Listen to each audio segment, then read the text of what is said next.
Olá, professores! Sejam bem-vindos a mais uma TPC da Diretoria de Ensino de Caieiras. O nosso TPC de hoje será sobre o Conviva. E quem vai me ajudar nesta empreitada será o nosso mais novo colega, o PCNP de História, que chegou. Então, vou deixar que ele se apresente para vocês. Olá, professores. Sou o Cristiano, professor de História. Sou professor PCNP aqui do Núcleo Pedagógico de Caieiras e bem-vindos ao nosso ATPC. A Ana vai dar continuidade ao ATPC. Em seguida eu volto para a gente falar um pouco mais com vocês. Tenham um bom ATPC a todos. Bom, pessoal, então, para começar, vou apresentar para vocês aí o que é o Conviva. Então, ele é um programa da SEDUC que busca contribuir para um clima escolar positivo por meio de um ambiente de aprendizagem colaborativo, solidário e acolhedor. Ele também promove e articula a participação da família na vida escolar dos estudantes, articula e fortalece a rede de proteção social no entorno da comunidade. Quem são os principais articuladores do Conviva na unidade escolar? O vice-diretor e o PMEC, ou professor mediador escolar e comunitário. Porém, apesar de nós termos pontos focais, por assim dizer, é muito importante que todos, desde quem cuida da faxina, quem cuida da cozinha, o diretor de escola, o GOI, participem para esse clima escolar positivo. Então, todos nós temos que tratar o outro como nós gostamos de ser tratados, não é mesmo? Bom, um dos grandes objetivos da vida escolar é promover o desenvolvimento da autonomia. Vocês concordam com esta frase? Eu particularmente concordo, se bem que não é uma coisa muito fácil de ser atingida. E aí, bom, então para a gente discutir, né, autonomia, a gente precisa saber o que é. Então vamos a alguns conceitos. E para falar de autonomia, é impossível falar de autonomia sem antes se remeter à heteronomia. Então, a heteronomia é aquela condição do indivíduo que recebe de fora, de um outro, a lei a qual obedece. A vontade é determinada pelos objetos da faculdade de desejar. Enquanto que a autonomia, né, esse termo introduzido pelo Kant, designa a independência da vontade em relação a qualquer desejo ou objeto do desejo, e sua capacidade de determinar-se em uma lei própria, que é a razão. Então, resumindo, o que seria um e outro?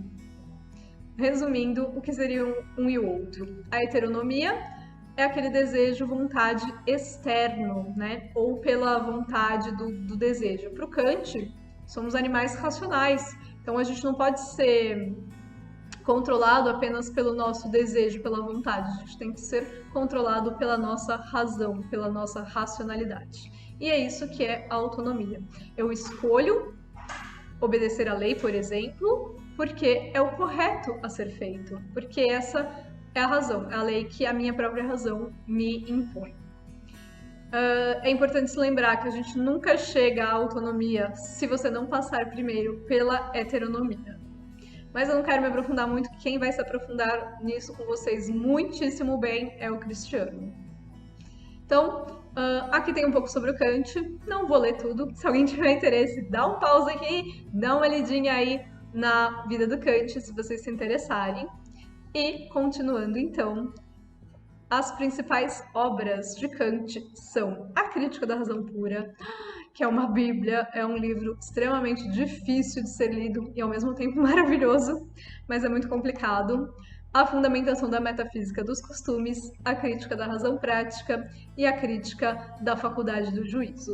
Então, quando Kant vai falar de autonomia, heteronomia, né, ele fala na Crítica da Razão Prática.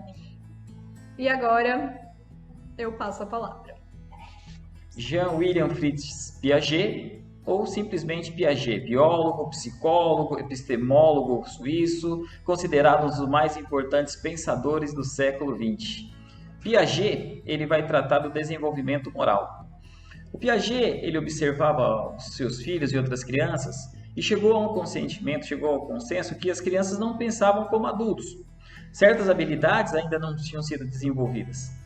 E Piaget, para ele, os valores morais são construídos, né? Então, para ele, a moral é considerada um sistema de regras. As pessoas nascem com ausência total de regras, e a interação com meios diversos, ambientes sociais, é o que faz dar uso das estruturas cognitivas. A convivência diária, principalmente com o adulto, que ela irá construir valores, princípios e normas morais. E para que essas interações aconteçam, há a ocorrência de processos de organização interna e adaptação. Organização interna e adaptação. Ou seja, o Piaget vai tratar isso como assimilação e acomodação. Bom, assimilação. O que vem a ser essa assimilação? Modifica de acordo com os estágios do desenvolvimento do indivíduo e considera solucionar situações a partir de estruturas cognitivas. Os conhecimentos anteriores, a criança tem as estruturas cognitivas, ela tem os conhecimentos anteriores. Ao entrar em contato com o novo, retira dele as informações consideradas relevantes e a partir daí há uma modificação na estrutura mental e ela passa a dominar esse novo.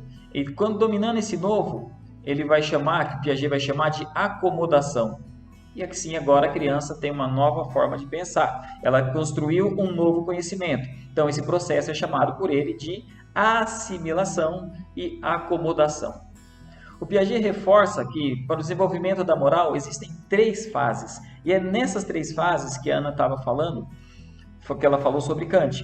Nós vamos falar um pouco agora sobre essas 3 fases segundo Piaget. A primeira, que nós vamos chamar de anomia, a heteronomia e a autonomia, que ela é buscada tanto por nós. A anomia, que chamamos, é a ausência de regras. A criança, quando ela nasce, ela não tem, ao nascer e até os 5 anos de idade, ela não tem regras, para ela não conhece regras. A moral não se coloca com as normas de conduta sendo determinadas pelas necessidades básicas, ou seja, ela precisa do que ela precisa naquele momento, ela não sabe se é certo ou se é errado, ela vai querer. Um bebê que chora até que seja alimentado é um exemplo dessa fase. Se o bebê ele está lá com fome, meia-noite, é meio-dia, é 1h da manhã, 1h da tarde, ele não quer saber. Ele tem fome, ele chora. Quando as regras são obedecidas, que a anomia ela vai até os 5 anos segundo Piaget, quando as normas são obedecidas, são seguidas pelo hábito e não por uma consciência de que se é certo ou é errado. Então a gente vai falando aí, a anomia, ausência de regras. E depois a gente vai colocar aí a heteronomia. O que vem ser a heteronomia? O certo é o cumprimento da regra e qualquer interpretação diferente desta não corresponde a uma atitude correta. Ou seja, a criança ela entende aquela regra que foi imposta por um adulto. Então, ela tem que ser cumprida essa regra. Que seria para educar alguns educadores, seria maravilhoso, né? A criança simplesmente ela vê aquela regra, aceitar e pronto, acabou. Mas esse período acaba, esse período vai acabar, que vai até os 10 anos aproximadamente, né? Na fase da heteronomia, apenas o respeito à autoridade, não a consciência nem a reflexão, apenas a obediência. Então a criança ela simplesmente ela obedece a um adulto. E a autonomia, legitimação das regras. A autonomia, segundo Piaget, é o último estágio. O respeito às regras é gerado por meio de acordos mútuos, ou seja, o adulto e a criança, em comum acordo, ele explica para ele aquela regra, ele mostra para a criança aquela regra e ela vai se apropriar daquilo sem precisar impor. Lembrando sempre que anomia, heteronomia e autonomia, segundo Piaget, são processos que a criança vai passar por ele. A criança vai ter que passar por ele, independente ou não. Seria então uma fase do desenvolvimento da moral. Bom, pessoal, lembrando sempre que crianças e adolescentes seguem fases mais ou menos parecidas quanto ao desenvolvimento. É necessário que pais e professores compreendam as determinadas formas de lidar com diferentes situações e diferentes faixas etárias. Não tem como nós fugirmos dessa ideia. Precisamos entender que as crianças, ela passa por essa fase. A criança, quando nasce, ela vai até a fase adulta, segundo Piaget, passa por essas fases. Então não tem como. O papel do professor e dos pais é que compreenda essas fases e procure lidar de forma mais clara com eles. Cabe a eles conduzirem aos estudantes na transição da anomia da heteronomia e dá, por fim, a autonomia. Então, professores, é necessário, é o papel fundamental da escola, a busca por essa autonomia que todos nós precisamos. E os alunos precisam também. Obrigado. Bom, pessoal, a explicação do Cris aí foi bem legal, então vamos conversar mais um pouquinho nesse assunto. Eu acho que é legal a gente lembrar que autonomia é diferente de bagunça. Autonomia não significa bagunça, não significa fazer tudo que eu quiser, na hora que eu quiser, do jeito que eu quiser, sem respeitar ninguém. Autonomia é responsabilidade. Sem responsabilidade não é autonomia, né? Aí seria libertinagem, é outra coisa. Então tem que ter regra sim, mas o porquê eu respeito a regra é porque eu compreendi ela, é porque eu sei que eu tenho que respeitá-la, é porque eu escolhi. Não porque eu sou um escravo, né, das minhas vontades, ou porque eu tenho medo do adulto, certo? Bom, como que o professor pode auxiliar no desenvolvimento da autonomia e, consequentemente, da personalidade ética? Não é uma coisa fácil, né, gente? A gente sabe que isso é muito difícil. Então, vamos aí a alguns fatos, algumas coisas que talvez, algumas dicas que talvez nos ajudem neste processo. Primeiro, como o Cris falou muito bem, a criança, né, ela nasce nessa fase da anomia, da sem regra nenhuma. E o bebezinho é o ser mais dependente de todas as espécies, né? O bebezinho de cachorro às vezes sobrevive, né, tem mais chance de sobreviver do que um bebezinho humano, se for abandonado, não tem muita chance de sobrevivência. E vamos lembrar que a criança reconhece sim o adulto como autoridade, criança e adolescente. Porém, se fosse só isso, só reconhecer como autoridade, a gente já tá no paraíso, né? Você ia mandar o cara ir obedecer, não tem mais problema. Então ele reconhece sim quanto autoridade, mas a adolescência é a fase dos questionamentos, é a fase do querer se encontrar. Tem uma partezinha do cérebro do adolescente, a amígdala, que faz tudo ficar muito mais intenso para ele. Ele vai querer questionar, ele vai querer se encontrar. Então, adolescentes são sim questionadores, são sim desafiadores. Essa que é a grande palavra, né? E é sim um desafio lidar com o adolescente, principalmente.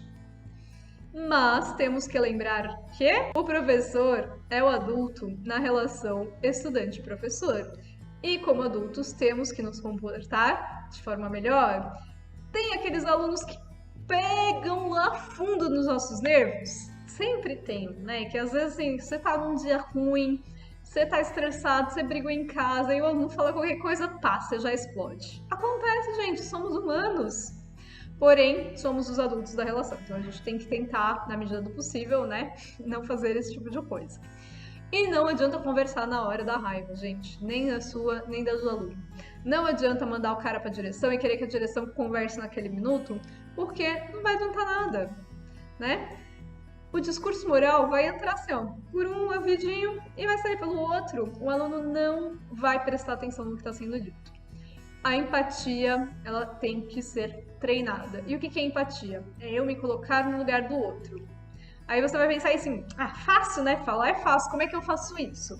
Então vamos para alguma dica prática de como fazer isso.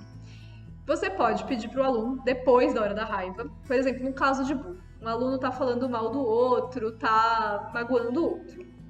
Senta o aluno, o agressor, e fala assim para ele, conta a história com as suas palavras, deixa ele contar tudo o que aconteceu.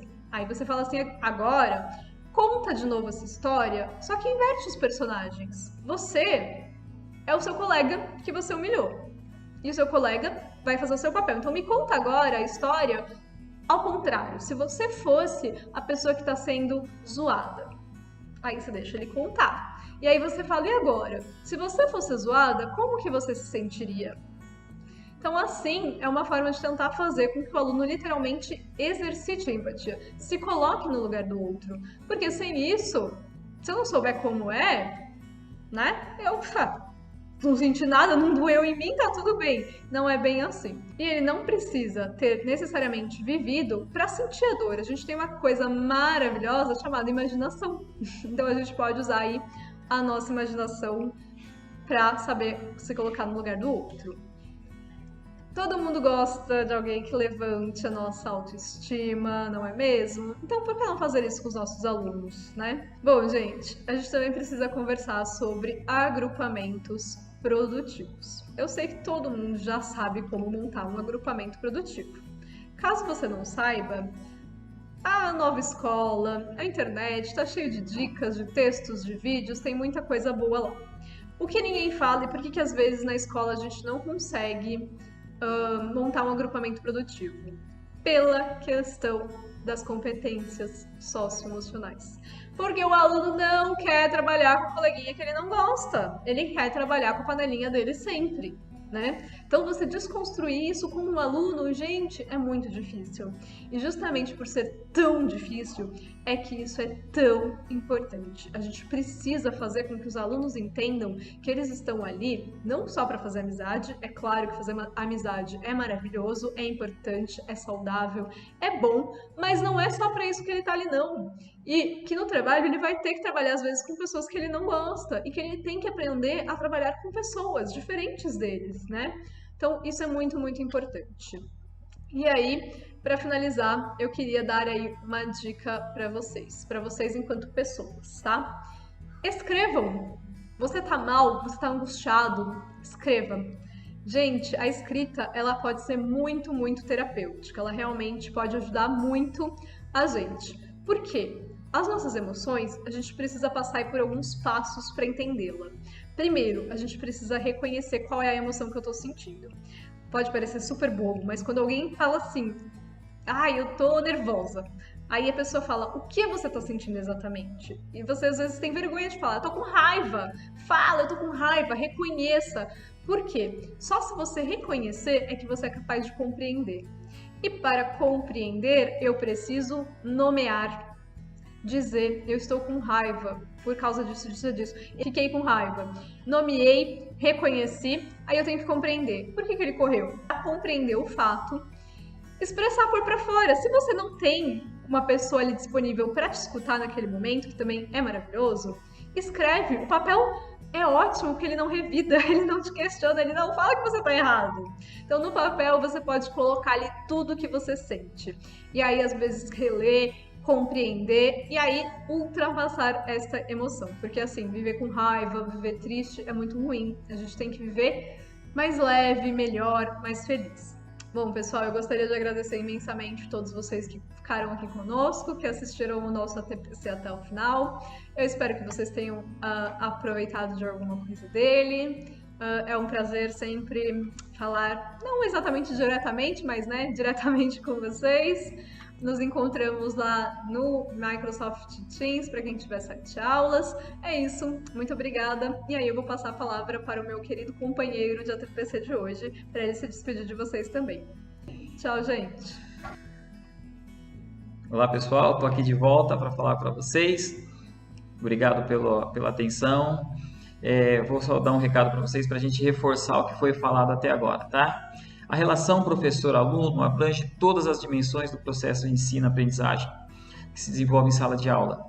E muitas vezes é importante transpor os papéis formais da atividade docente, dando estrutura ao aprendizado, orientando e ajudando os alunos a estudar e aprender. Esse é o nosso papel enquanto professor. Obrigado pela atenção, um bom dia para vocês, um bom final de dia.